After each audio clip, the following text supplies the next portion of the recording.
শুভ সন্ধ্যা বন্ধুরা। আজ হলো 12 জানুয়ারি সোমবার।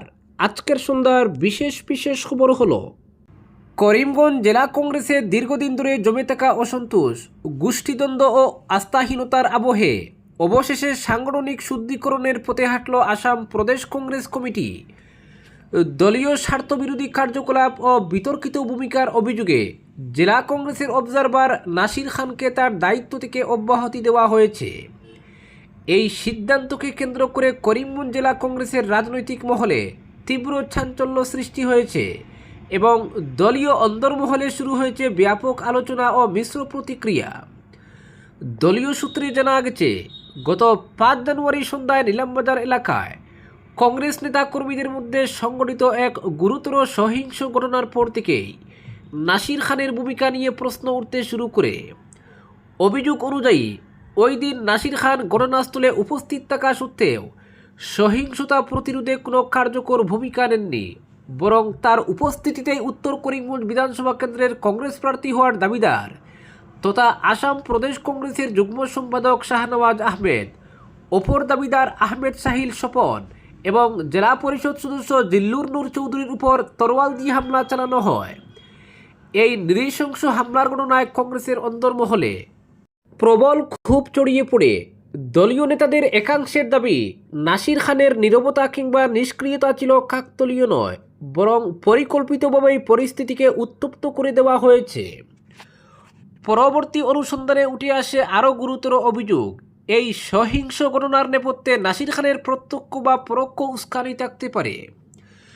দলীয় মহলের একাংশের অভিযোগ, নাসির খান দীর্ঘদিন ধরেই শাসক বিজেপির ঘনিষ্ঠ হিসেবে পরিচিত ছিলেন এবং করিমগঞ্জ জেলার প্রতিটি বিধানসভা আসনে কংগ্রেসকে সাংগঠনিকভাবে দুর্বল করে বিজেপিকে সুবিধা করে দেওয়ার কৌশলেই তিনি সক্রিয় ছিলেন।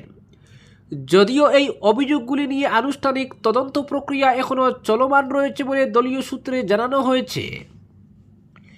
এই ঘটনার প্রেক্ষাপটে করিমগঞ্জ জেলা কংগ্রেসে আরও একাধিক সাংগঠনিক দুর্বলতা প্রকাশ্যে চলে এসেছে। বিশেষ করে বদরপুর ব্লক কংগ্রেস সভাপতির নেতৃত্ব ও দক্ষতা নিয়ে প্রবীণ কংগ্রেস নেতা কর্মীদের মধ্যে চরম অসন্তোষ দেখা দিয়েছে। প্রকাশ্যেই তারা বর্তমান ব্লক সভাপতি সেলিম উদ্দিনের অনভিজ্ঞতা ও সাংগঠনিক ব্যর্থতার সমালোচনা করেছেন। প্রবীণ নেতাদের বক্তব্য, সেলিম উদ্দিনের অদক্ষ নেতৃত্বের কারণে তৃণমূল স্তরে দলীয় কর্মীদের মধ্যে হতাশা, বিভ্রান্তি ও অসন্তোষ ক্রমশ বাড়ছে। ব্লক স্তরে সংগঠন কার্যত স্থবির হয়ে পড়েছে। তাদের স্পষ্ট দাবি, দ্রুত এই পদে পরিবর্তন না এলে বদরপুর ব্লকে কংগ্রেসের সংগঠন আরও দুর্বল হয়ে পড়বে এবং এর নেতিবাচক প্রভাব পুরো জেলায় ছড়িয়ে পড়তে পারে। এদিকে সদ্য দল থেকে বহিষ্কৃত কুখ্যাত মাফিয়া শাহনওয়াজের বিরুদ্ধে আইনি ব্যবস্থা গ্রহণের বিষয়টি নিয়েও রহস্য ও সন্দেহ দানা বাঁধছে। প্রবীণ কংগ্রেস নেতা তাজুল ইসলাম তাজু সহ একাধিক নেতা অভিযোগ করেছেন, দল থেকে বহিষ্কার করা হলেও তার বিরুদ্ধে আইনানুগ পদক্ষেপ গ্রহণে অস্বাভাবিক বিলম্ব হচ্ছে। এতে সাধারণ মানুষের মধ্যে নানা প্রশ্ন ও সন্দেহের জন্ম নিচ্ছে। তাদের মতে, যদি দল সত্যি অপরাধ ও দুর্নীতির বিরুদ্ধে জিরো টলারেন্স নীতি গ্রহণ করে থাকে, তবে কেবল বহিষ্কারই যথেষ্ট নয়। আইনের মাধ্যমে কঠোর ব্যবস্থা গ্রহণ না হলে দলের অবস্থান বিশ্বাসযোগ্যতা হারাবে। অপরদিকে 26-এর নির্বাচনে নেতৃত্বহীন লক্ষ্মীপুর কংগ্রেস অস্তিত্ব সংকটে প্রাচীন ঘাঁটি। রাজ্যে 26-এর বিধানসভা নির্বাচন যত এগিয়ে আসছে ততই রাজনৈতিক উত্তাপ বাড়ছে সর্বত্র। প্রার্থী বাছাইকে কেন্দ্র করে টানাপোড়েন, গোষ্ঠীকুন্দল, সভা সমাবেশে ভিড়, দলে দলে দলবদল সব মিলিয়ে রাজ্যের রাজনীতি এখন কার্যত ফুটন্ত কড়াই। শাসক ও বিরোধী দুপক্ষই নিজেদের শক্তি বাড়াতে ব্যস্ত। মাঠে নামছে একের পর এক বড় মুখ, তুঙ্গে উঠছে রাজনৈতিক বাকযুদ্ধ। অথচ এই উত্তপ্ত রাজনীতির মাঝেই এক ব্যতিক্রমী নাম লক্ষ্মীপুর বিধানসভা সমষ্টি, যেখানে নির্বাচন আসছে ঠিকই, কিন্তু সেই অর্থে রাজনীতির উত্তাপ নেই, নেই দৃশ্যমান লড়াই, নেই প্রকৃত বিরোধী শক্তির সক্রিয় উপস্থিতি। লক্ষ্মীপুরে বর্তমানে একমাত্র প্রধান বিরোধী দল কংগ্রেস, কিন্তু বাস্তব রাজনৈতিক চিত্রে সেই কংগ্রেস আজ কার্যত অস্তিত্ব সংকটে। স্থানীয় রাজনীতিতে দলের অবস্থান এতটাই দুর্বল যে শাসক দলের বিরুদ্ধে শক্ত প্রতিরোধ গড়ে তোলার মতো সংগঠিত উদ্যোগ চোখে পড়ছে না। দলীয় সূত্রেই স্বীকার করা হচ্ছে, সংগঠন আছে কাগজে কলমে, ভোটারও আছে, কিন্তু মাঠে দাঁড়িয়ে বিজেপিকে মোকাবিলা করার মতো গ্রহণযোগ্য নেতৃত্ব নেই। নেই এমন মুখ যাকে সামনে রেখে লড়াইয়ে নামা যায়।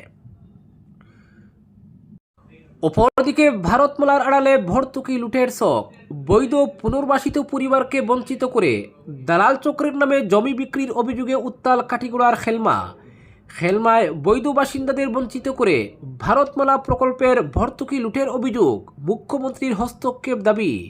ভারতমালা প্রকল্পে কোটি টাকার ভর্তুকি লুটে দালাল চক্র সক্রিয়, প্রশ্নের মুখে প্রশাসন। ভারত সরকারের উচ্চবিলাসী ভারতমালা এক্সপ্রেস হাইওয়ে প্রকল্প ঘিরে এবার গুরুতর দুর্নীতির অভিযোগে উত্তাল হয়ে উঠছে কাছাড় জেলার কাটিগড়া বিধানসভা কেন্দ্রের অন্তর্গত খেলমা চতুর্থ ও পঞ্চম খণ্ড এলাকা। বোরাপানি থেকে পাতগ্রাম পর্যন্ত নির্মীয়মান এক্সপ্রেস হাইওয়ে প্রকল্পের নাম করে কোটি কোটি টাকার সরকারি ক্ষতিপূরণ ও ভর্তুকি আত্মসাতের গভীর ষড়যন্ত্র চলছে বলে বিস্ফোরক অভিযোগ তুলেছেন এলাকার বাসিন্দারা। গ্রামবাসীদের দাবি, এটি কোনো সাধারণ জমি সংক্রান্ত বিরোধ নয়, বরং বহুদিন ধরে বসবাসকারী বৈধ পুনর্বাসিত পরিবারগুলিকে পরিকল্পিতভাবে উচ্ছেদ ও বঞ্চিত করে সরকারি ভর্তুকির টাকা লুট করার জন্য সক্রিয় হয়েছে একটি সংঘবদ্ধ দালাল চক্র। স্থানীয় সূত্রে জানা গেছে, প্রায় 150 বিঘা জমিতে 1964 সাল থেকেই সরকারি পুনর্বাসনের মাধ্যমে বহু পরিবার বসবাস করে আসছেন। তৎকালীন প্রশাসনের জারি করা অ্যালটমেন্ট ও বৈধ পুনর্বাসন সংক্রান্ত বৈধ কাগজপত্র আজও তাদের কাছে সংরক্ষিত রয়েছে। এই জমিতেই গড়ে উঠেছে তাদের বসতভিটা, চাষের জমি, পুকুর, শাকসবজি ও অন্যান্য ফসলের ক্ষেত।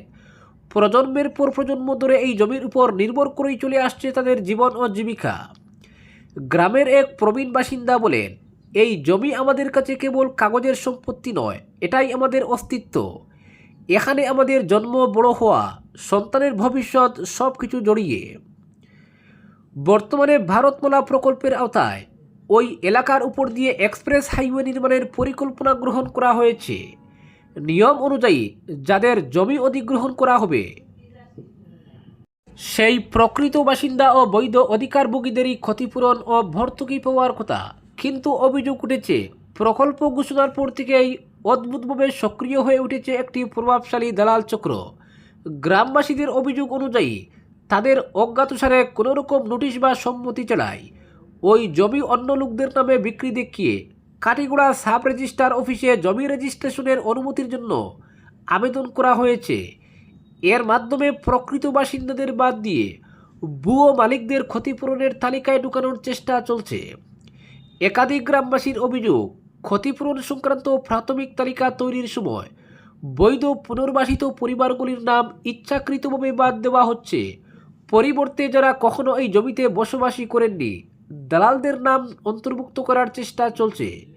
এক গৃহবধূ খুব উগরে দিয়ে বলেন, আমরা বছরের পর বছর এখানে থেকেছি, হঠাৎ বলা হচ্ছে আমরা নাকি জমির মালিকই নই। তাহলে এতদিন সরকার আমাদের এখানে রাখলো কেন? গ্রামবাসীদের আশঙ্কা, এই ষড়যন্ত্র সফল হলে শতাধিক পরিবার একেবারে সর্বশান্ত হবে, মাথার উপর থেকে হারাবে বসতভিটা, আর দালাল চক্র হাতিয়ে নেবে কোটি কোটি টাকার সরকারি ভর্তুকি। এই ঘটনায় প্রশাসনের ভূমিকা নিয়ে উঠছে গুরুতর প্রশ্ন। স্থানীয়দের অভিযোগ, বারবার অভিযোগ জানানো হলেও এখনও পর্যন্ত কোনো স্বচ্ছ তদন্ত শুরু হয়নি, দালাল চক্রের বিরুদ্ধে কোনো ব্যবস্থা নেওয়া হয়নি। ফলে গ্রামবাসীদের মধ্যে তৈরি হয়েছে তীব্র ক্ষোভ ও অনিশ্চয়তা।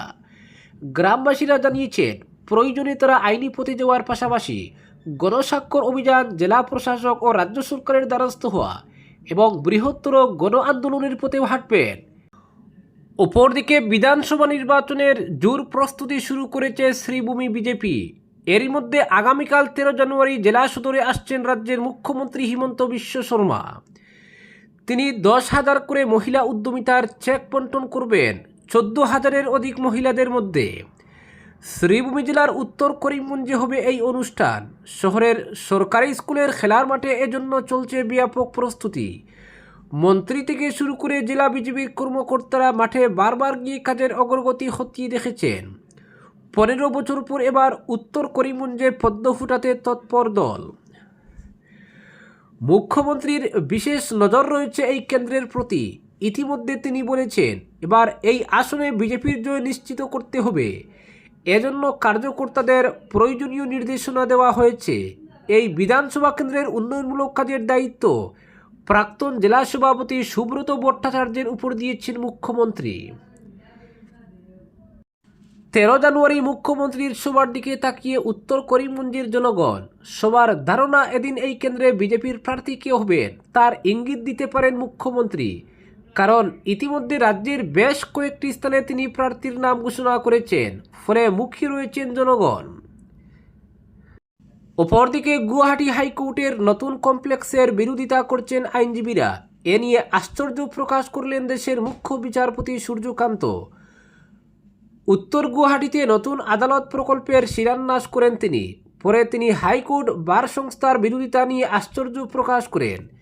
তিনি বলেন, নতুন পরিকাঠামো উন্নয়নের বিরোধিতা করার জন্য বৈধ কারণ লাগে। নতুন আদালত কমপ্লেক্সের বিরোধিতা করা লোকরা হয়তো ভুল তথ্য লাভ করেছেন, নয়তো নতুন সদস্যের প্রয়োজনীয়তা উপলব্ধি করেননি। ব্যক্তিগত স্বার্থ ভবিষ্যতের জন্য পরিকাঠামো উন্নয়নের বিরোধিতা করার বৈধ কারণ হওয়া ঠিক নয়। গুয়াহাটি শহরের প্রায় মধ্যকেন্দ্র থেকে ব্রহ্মপুত্রের উত্তর পারে হাইকোর্ট স্থানান্তর করার বিরোধিতা করছে আইনজীবী সংস্থা। মুখ্য বিচারপতি বলেন, নতুন ভবন কৌশলগত স্থানে অবস্থিত এবং একই ছাদের তলায় সব কাজ হবে। রংমহলে নতুন আদালত কমপ্লেক্সের শিলান্যাস করেন দেশের মুখ্য বিচারপতি সূর্যকান্ত। এই নতুন কমপ্লেক্সে আসাম, অরুণাচল প্রদেশ, মিজোরাম ও নাগাল্যান্ডের হাইকোর্ট হিসেবে কাজ করা গুয়াহাটি হাইকোর্টও থাকবে। আজকের বিশেষ সংবাদ এখানেই সমাপ্ত।